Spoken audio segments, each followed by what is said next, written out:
Hi Dan, it's me Jen. Today I'm gonna watch another one of your story time videos. The one I'm gonna be watching on you reading How the Grinch Stole Christmas. I can't wait for you to read the story right here. Watch. Hi, everybody. I am Dan, the My Little Pony, and Sophia, the first fan. Now, today, I'm going to be telling you a story about how the Grinch stole Christmas. Now, How the Grinch Stole Christmas has been written and illustrated by Dr. Seuss. So, let's begin the story. Every Who down in Whoville liked Christmas a lot. Grinch, who lived just north of Whoville, did not. The Grinch hated Christmas the whole Christmas season. Now, please don't ask why. No one quite knows the reason. It could be his head wasn't screwed on just right. It could be, perhaps, that his shoes were too tight.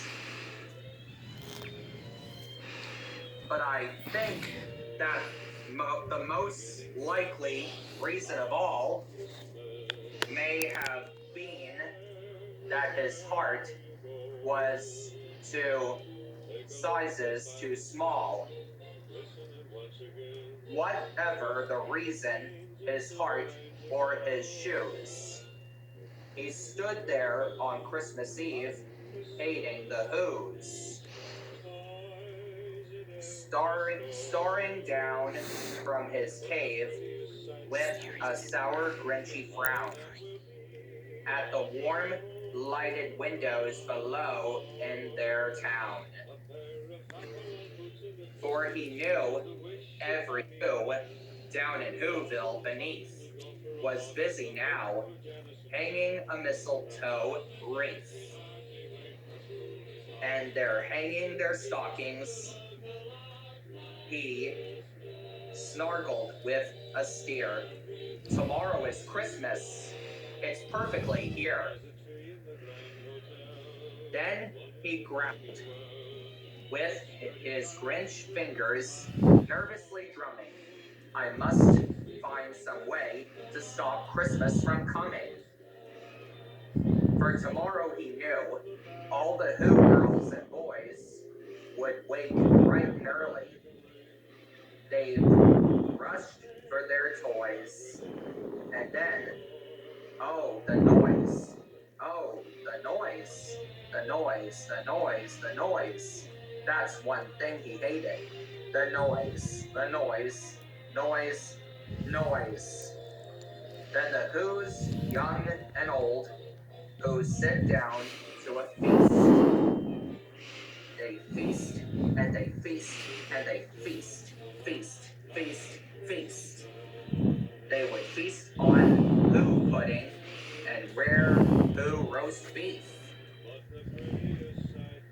which was something the Grinch couldn't stand in the least. And then they do something he liked least of all. Every Who down in Whoville, the tall and the small, would stand close together with Christmas bells ringing. They'd be standing hand in hand, and the Who's would start singing. They sing, and they sing, and they sing, sing, sing, sing. And the more the Grinch thought of this, Who Christmas sing, the more the Grinch thought, I must stop this whole thing. Why, for 53 years I've put up with it now. I must stop this Christmas from coming, but how? Then he got an idea, an awful idea. The Grinch got a wonderful, awful idea. I know just what to do. The Grinch laughed in his throat, and he made a quick Santa Claus hat and coat. And he chuckled, and he chuckled, What a Grinchy trick. With his coat, with his hat, I look just like Saint Nick. All I need is a reindeer. The Grinch looked down. But since reindeer are scarce, there was none to be found. Did that stop the old Grinch? No, the Grinch simply said, if I can't find a reindeer, I'll make one instead. So he called his dog Max. Then he took some reindeer thread and he tied a big horn on top of his head. Then he loaded some bags and some old empty sacks on a ramshackle sleigh, and he inched up old Max. Then the Grinch said, "Giddy up!" and the sleigh started down toward the homes where the Who's lay a snooze in their town. All their windows were dark. Quiet snow filled the air. All the Who's were all dreaming, sweet dreams without care. When he came to the first little house on the square, this is stop number 1. The old Grinchy claws his, and he climbed to the top roof, empty bags in his vest. He got stuck only once for a moment or two. Then he stuck his head out of the fireplace flue, where the little Who stockings all hung in a row. These stockings, he grinned, are the first things to go. Then he slithered and slunk with a smile most unpleasant around the whole room, and he took every present: pop guns and bicycles, roller skates, drums, checkerboards, tricycles, popcorn and plums, and he stuffed them in bags. Then the Grinch very nimbly stuffed all the bags, one by one, up the chimney. Then he slunk to the icebox. He took the Who's feast, and he took the pudding. He took the roast beef. He cleaned out the icebox as quick as a flash. Why, that Grinch even took their last can of Who hash. Then he stuffed all the food up the chimney with glee. And now, grinned the Grinch, I will stuff up the tree. And the Grinch grabbed the tree and he started to shove, when he heard a small sound like the coo of a dove. He turned around fast and he saw a small Who, little Cindy Lou, who was not more than 2. The Grinch had been caught by this tiny Who daughter, who got out of bed for a cup of cold water. She stared at the Grinch and said, "Santa Claus, why were you taking our Christmas tree? Why?" But you know, that old Grinch was so smart, so slick. He thought up a lie, and he thought it up so quick. "Why, my sweet little tot," the fake Santa Claus lied, "there's a light on this tree, that won't light on one side. So I'm taking it home to my workshop, my dear.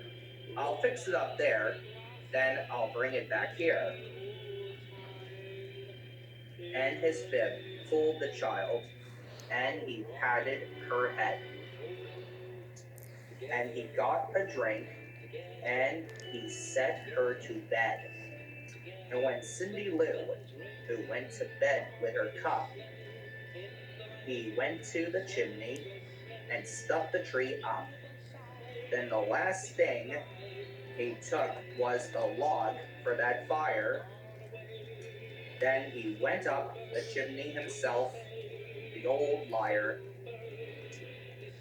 On their walls he left nothing but hooks, and some wire, and the one speck of food that he left in the house was a crumb that was even too small for a mouse. Then he did the same thing to the other Who's house, leaving crumbs much too small for the other Who's mouse. It was 1/4 down. All the Who's still in bed, all the Who's still a snooze when he packed up his sled. He packed it up with the presents, the ribbons, the wrappings, the tags, and the tin cell, the trimmings, the trappings, 3,000 feet up the side of Mr. Crumpet. MT Crumpet. He rode with his load to the tip top to dump it. Pooh pooh to the Who's. He was cringely humming. They're finding out now that no Christmas is coming. They're just waking up. I know just what they'll do. Their mouths will hang open a minute or two.